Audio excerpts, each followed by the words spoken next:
thing is that like you're never going to get. I don't care how many bit depths you can get unless you start like recording in like weird PCM sort of like outside of 2496. Like you start doing the 2-bit recording on a like megahertz scale, which is like more accurate.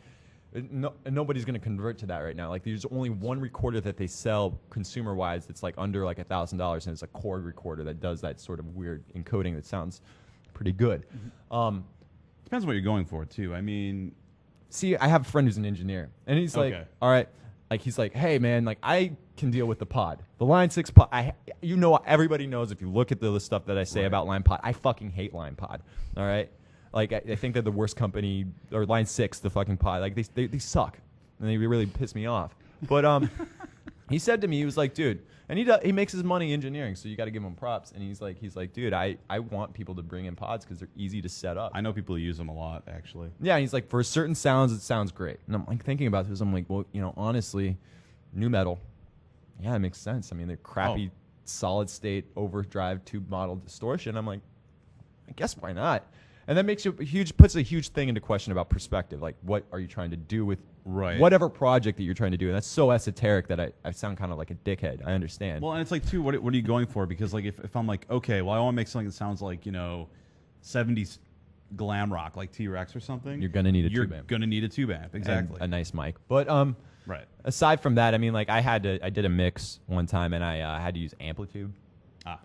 And I mean, like, it's like for what it is, it gets the job done. Yeah. I was really pissed that I wasn't allowed to actually like reamp or anything like that. I'm really staunch about these sort of things. So like, it's like putting my name on stuff like that. It's like, yeah, it's dollars, and that's why you do some stuff like that. Right. It doesn't sound as good. It doesn't sound like a Bassman. It sounds like it doesn't even really sound like anything other than just like a modeled amp. Like the thing is that all modeled amps, no matter if it's British, Vox style or Marshall lead or whatever that they're modeling after, it doesn't really sound like what you're thinking it's going to sound like. It sounds not even like an approximation. It just sounds like what they guessed. Like they just like blindfolded themselves and started throwing darts at each other. That's a good comparison.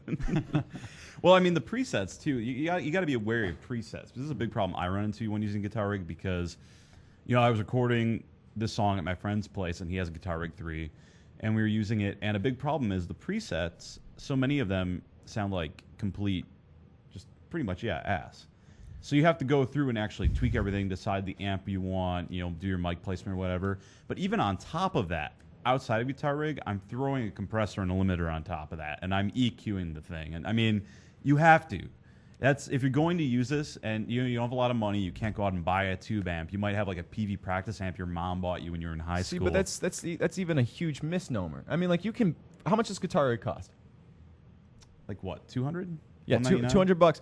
You can go to like some used music shop, just spend a few weeks looking for it. You could get a Laney Pro lead for about $400 to $200. You know what I mean? But then you're going to need a really good mic too.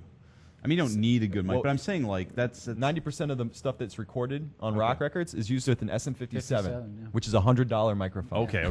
I see, all right. I see what you're saying. You can spend just as much money on amp modelers. Amplitude retails for $300. Right. You can go find a decent used tube amp that will do what you need it to do for half the money and get everything else you need. All right. And get a better sound. And that's like the biggest thing is that like, oh yeah, we got presets on there. What's a preset going to do? You just said it doesn't do anything. So you're going to spend time fiddling around with the fake knobs is just as much as you're fiddling around with the real ones. No, I totally agree. And honestly, with hardware, you're more likely to actually find a result sooner. Recall's a pain I think in the really ass. the only time, I mean, in our case, we use it because we bought Complete for our studio and all this, but love Complete. Exactly. And so we have it, and then we have a Telecaster somebody left my friend's house. And I'm like, well, I used to play guitar, and I don't have my guitar anymore. If it's my uncle's, I had to return it. So in that case, it makes sense. But if you're a serious guitarist, I would recommend getting your own amp and micing the damn thing. Well, I mean, even if you're just like, you do other things. It's like it's a synth. You use synths and stuff like that. So you're like a guitar laying around. Right. Oh, I have this. Whatever then. But We like, sample. yeah.